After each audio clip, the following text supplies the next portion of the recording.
Hello and welcome to my series of conversations with men and women whose ideas, vision and philosophy define our contemporary world. A world in which we're so often obsessed with the everyday facets of living that we forget the inevitable process of dying that all of us at some point need to confront, and certainly in our own lives and consciously of those that we love. My guest today is the author of the Tibetan Book of Living and Dying, an international bestseller that's sold in some 2 million copies, been translated in more than 20 languages in more than 40 countries around the world. He's a meditation master who has lived life and studied life intensely. He studied comparative religion at Cambridge University, was groomed and has been brought up as a traditional Tibetan meditation master. I'm delighted to welcome Professor Sogyal Rinpoche. Rinpoche, living and dying.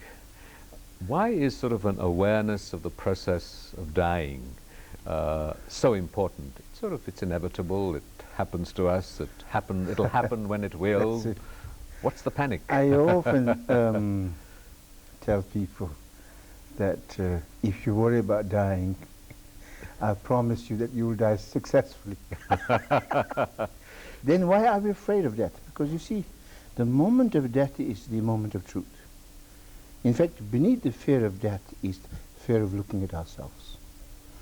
So that's why, for example, in the Christian tradition, among the contemplative monks, there's a saying, memento mori, remember dying, or more to the point, remember that you have to die. Because if you remember that we die, then we might remember what life or living is all about. There's also a wonderful saying by Muhammad, when he was asked how to polish the heart, how to remove the debris and the rust from the heart. He says, much is remembrance of God and much thought of death. So in some ways that really remembering death and remembering God is kind of very similar. It's really to the heart of really life, because if you remember, for example, well, death is really like a mirror in which the true meaning of life is reflected. It's interesting you mentioned God. We've traditionally associated Buddhism as being agnostic. Well, is it just sort of more a coincidence that you mentioned God? Well, because you see, we live in a world where there are many faiths, so therefore I think it's always good to really relate to the metaphors of different religions. I find it we record this. You've mentioned sort of an interest in other religions and using those metaphors. We record this on the eve of Easter, and the program will go on immediately after Easter. And a number of Buddhist masters, and certainly His Holiness the Dalai Lama has sort of written about commentary on the Bible called The Good Heart, and have celebrated aspects of the Christian tradition. What significance does Easter have to a Buddhist? I think I'm not sure exactly what significance has Easter to Buddhism as such, but if we really talk of how we can understand the Easter or the death of Christ, I think in some ways it's the death of Christ is like the surrendering. As we went through the Passion in the Garden of Gethsemane, he said, you see, then at the end of that he said, not my will but thy will be done. It's surrendering of one's ego and one's only selfishness in a sense, and then to the higher power or the divine will. And so in a sense it's like death is in some ways of letting go of ego, of a small self. And that I think also what really the Easter present is the resurrection, which is that when we really understand death. For example, death in the Buddhist tradition is not seen as a kind of a defeat, but for a spiritual practitioner, is the crowning moment, really, as an opportunity for something greater, because from death comes rebirth, transformation, and opportunity. I think some ways also Easter, perhaps, or what may represent some so ways. So the resurrection has resonances of reincarnation. Would that be for you in a sense? I think that reincarnation is not something that has been brought or taught, so much talked of in Christianity, but I'm here that in the early literatures there was mention of the rebirth, but after I think the conference in Constantinople they decided perhaps it was, I think the main one reason was that because I think from the Christian point of view, if you spoke about reincarnation and so on, then perhaps people will forget about this life. I think the emphasis upon this life is the importance of being this, is so that it may really, how do you say, take care, live the will of God in many respects. But I think ultimately really the whole purpose is to really the death, as I said earlier, remembering death is like remembering God, because it's really, if we really remember dying, then we might then live a more meaningful life, because death is really to the heart of the soul of spiritual life. The Buddha taught that life is suffering, and on the cross, Christ suffered enormously. Do you see resonances there too of the notion of life is suffering? And I think some ways that in the Buddhist teachings, for example, particularly in the Mahayana teachings, in the Bodhisattva teachings called in the path of compassion, there's a whole notion of what is called taking by means of compassion the suffering of the world and giving with love, you see, the well-being and happiness to the world. In some ways, I see that when Christ dies on the cross, he took the sins of the world, you see, and took upon their suffering. Because also in the Buddhist teachings, when you go through pain and suffering, you don't see it as a kind of a, how do you say, something like a punishment at all. You see it as a purification. You see it as a finishing of past karma. And the practitioner would say that, you see, I am suffering, but when I look at really, sometimes the amazing thing about suffering is, with suffering we begin to realize how others suffer, and so inspires compassion. Suffer can help us remove arrogance, so on. So that when you suffer, you say, may I take upon the suffering of others, may this suffering be sufficient. So therefore, giving suffering a meaning and transforming into an act of compassion. So in the terms of, in the case of Christ also, I think maybe, I mean, this is my only, my interpretation, is that my a little understanding is that I think he took upon the sins of the world through compassion. And then through love, he gave salvation through him. I think that, I think, is the fundamental message of Christ. You're watching a conversation with Sogyal Rinpoche. We've been talking about Christianity and Buddhism, but we'll be right back after a short break to delve deeper into study and exploration of the mind and Buddhism. Don't go away. We'll be right back after a short break. Welcome back to a continuing conversation with Sogyal Rinpoche, the author of the Tibetan Book of Living and Dying. Living in the context of an awareness of dying and the suffering of death.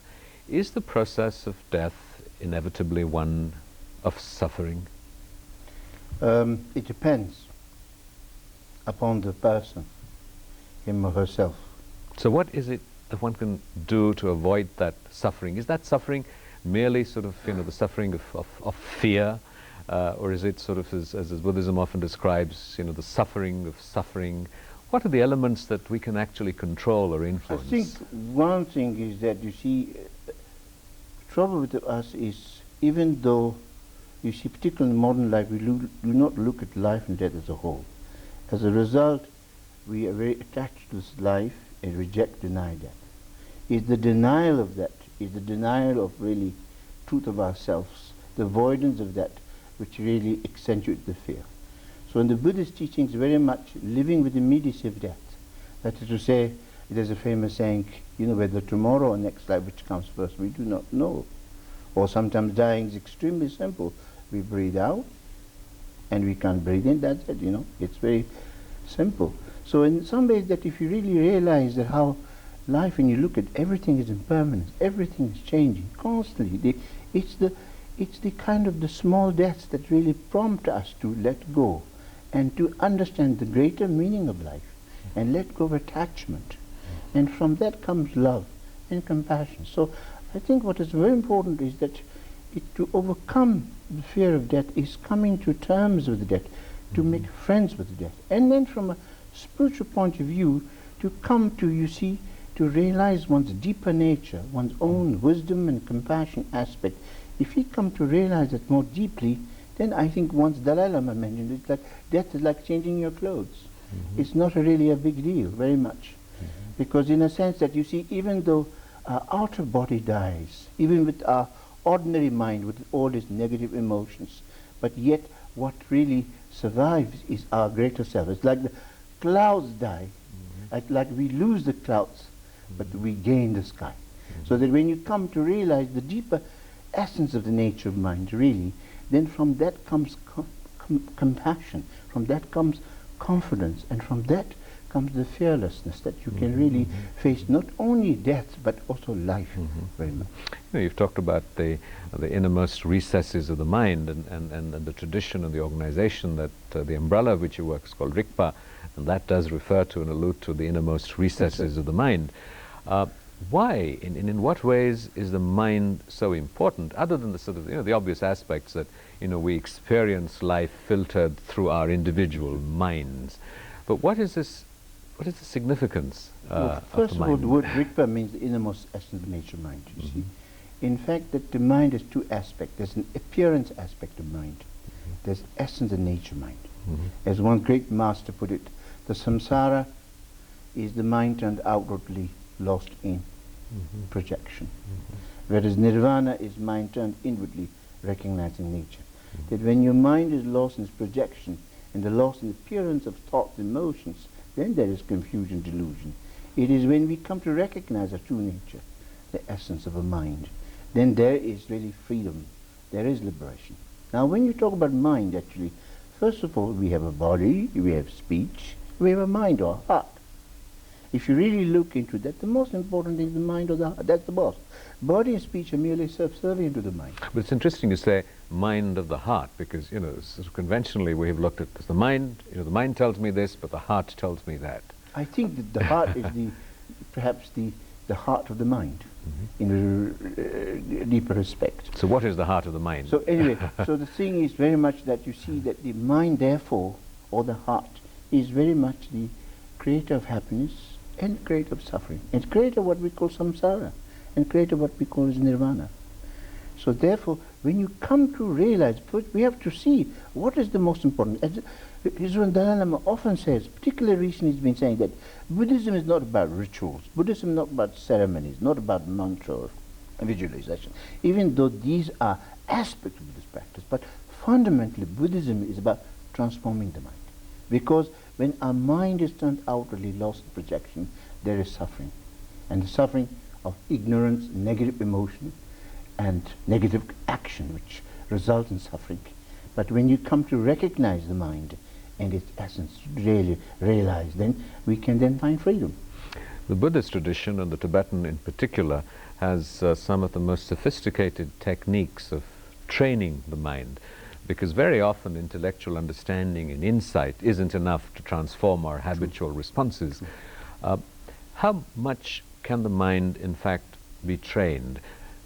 It's amazing. Recent scientific results show, for example, in the earlier days, that the what's called the musical brain, when the musicians would play violin, like for about 10,000 hours, that the part of the brain that's connected with that finger seem to really change. So they show that it's very much, there's a flexibility in neuroplasticity, I think they call it.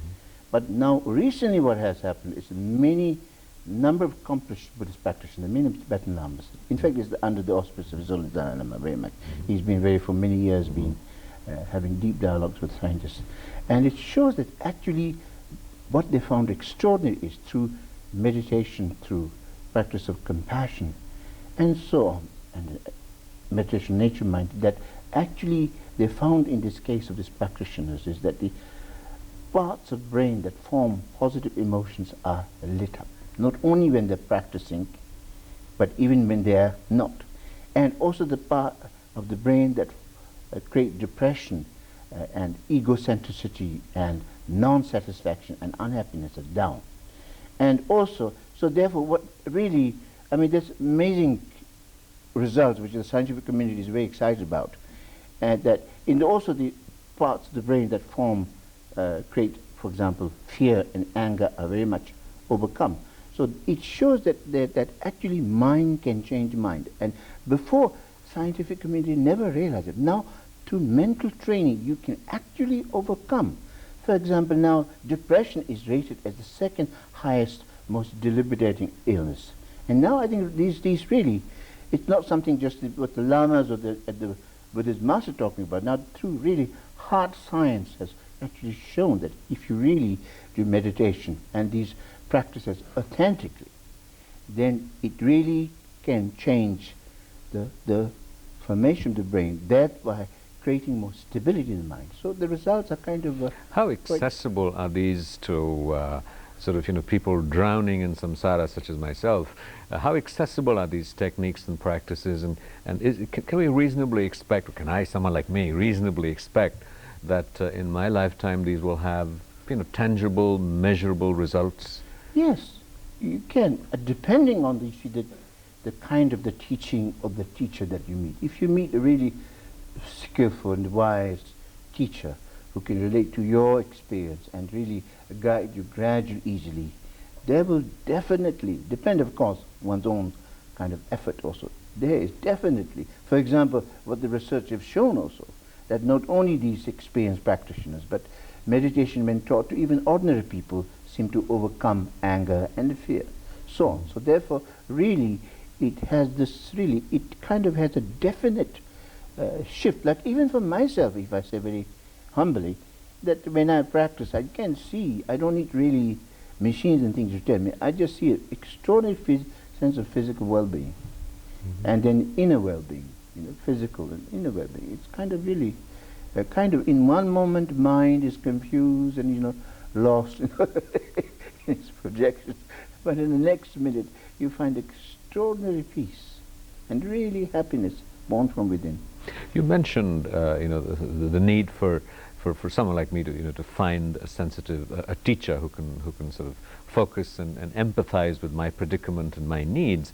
But we are really looking in a society, we are living and looking at a society now where there is mass religion. You know, people are seeking to imbibe very complex teachings. You know, at any time you go into a bookstore or, you know, surf on the internet, find a zillion books about, you know, this sutra and that tantra and this technique and that practice. Is it dangerous? Well, it could be if you, it could be dangerous if one were to find the wrong kind of, how do you say, or rather, not the wrong kind of book, is if one take on practice something that is not suited to oneself, or that one is not yet ready. That's one of the reasons it's really important to have a skillful really guide. I think it is actually for that reason that I wrote the Tibetan Book of Living Dying, because there are many, many books, you see. Particularly when I wrote the book, there were less books, and spiritual books were not really very popular. But then, in some ways, the book made a kind of a, broke a new ground in that respect in the publishing world also. That what I did was that really, because there were so many of these available and people had no idea, so I want to try to bring something which is the quintessence of the instruction of my master. So that, so much so that people tell me that book is somewhere between a living master and a book. So as to offer for those who do not have a guide, a kind of a teacher who have not the, you know, not the idea, even meet a teacher, they have no idea, the ordinary people. So it's to give them really a kind of a guide, something they can follow, which can really give them their. So in the book I try to show, particularly in meditation, I try to show a very kind of step-by-step approach, gradually, so that they can then experience it. We'll come to that in a moment. You're watching a conversation with Sogyal Rinpoche, a Tibetan meditation master and author of the Tibetan Book of Living and Dying. We'll be right back after a short break. Don't go away. Welcome back to a continuing conversation with Sogyal Rinpoche. We were talking about meditation, and there are probably as many different explanations, definitions of meditation as there are masters in the world. It sounds like a very sort of almost a primeval question, but what is meditation as you describe it? Meditation, actually, the ultimate point of meditation is to realize the nature of mind, how to bring a mind home, how to bring the scattered mind home. You see? Home to what? To home to one's true nature. It's really, but that's one way of putting it. There are so many ways of putting it. Another way of putting it is that traditionally the definition of the meditation is defined as the state of non-distraction. Non-destruction. Non-distraction. Non-distraction. Non-distraction. Because normally what happens is mind is all over. How to bring a mind home in the state of non-distraction, to bring through mindfulness, to bring presence, because when the mind is scattered all over, it loses its strength, and it's more easily, therefore, kind of prone to temptations and so on. But when its mind is gathered together, it is more conducive to virtue. So that very much is the meditation is to, first of all, has two levels, on a relative level and more on an absolute level. Relative level meditation is a skillful means, a method through which to slowly kind of, how do you say, overcome our mind, to bring our mind home.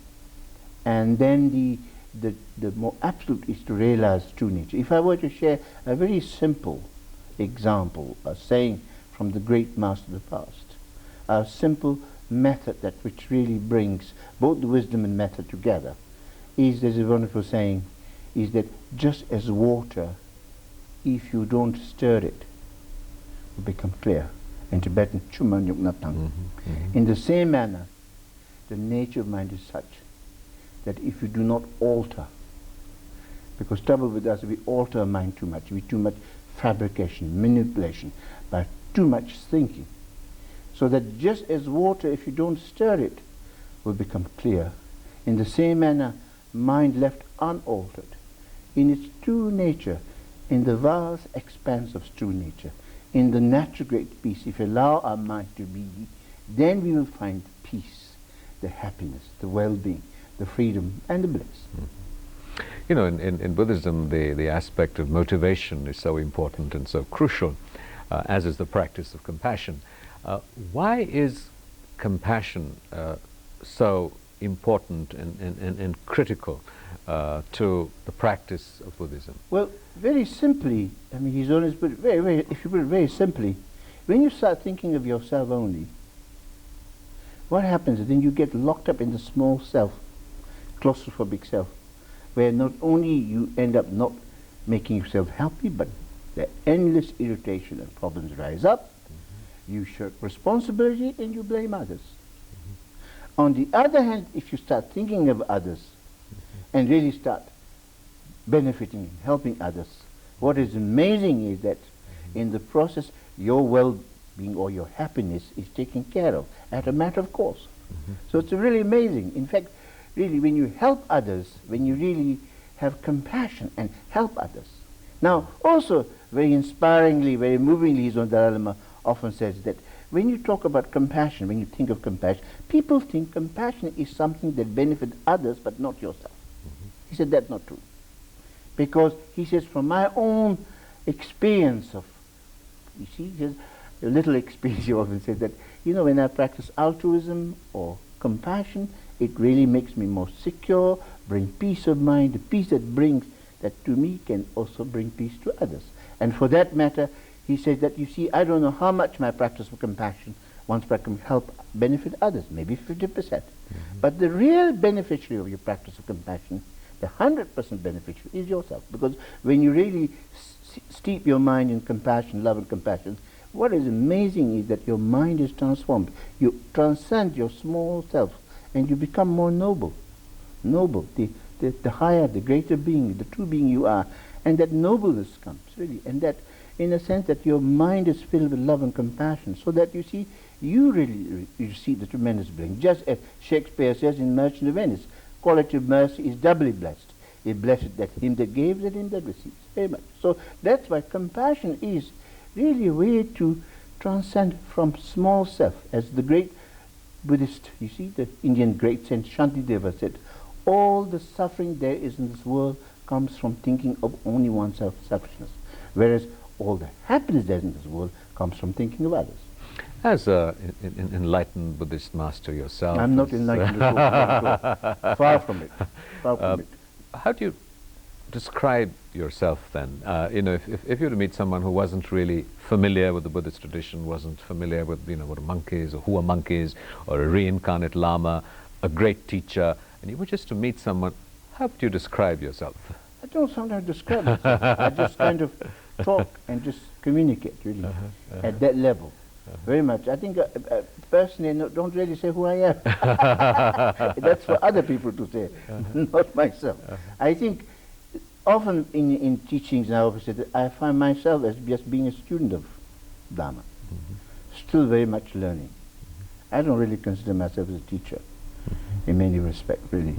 Beyond the writing of the book, which is sort of, as you've said, you know, a legacy from your masters, what is your personal, individual, as a Sogyal Rinpoche, the man, what is your aspiration for that? Well, the thing is that what I wanted to really, I've written the book, but then what I wanted really is to transmit this wisdom, what's contained, the wisdom that's contained, is to really dedicate students, you know, to really bring them the training over like what you call 3-year retreat, you know, training.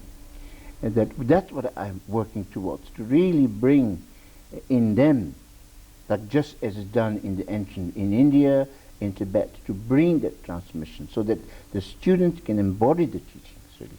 That's what I want to, you know, during my life, before I die, I want to be able to really do that, instill it in some students. So then, if that happens, then the teaching will continue. Even though I may die, that you see the wisdom, this lineage of the masters will continue.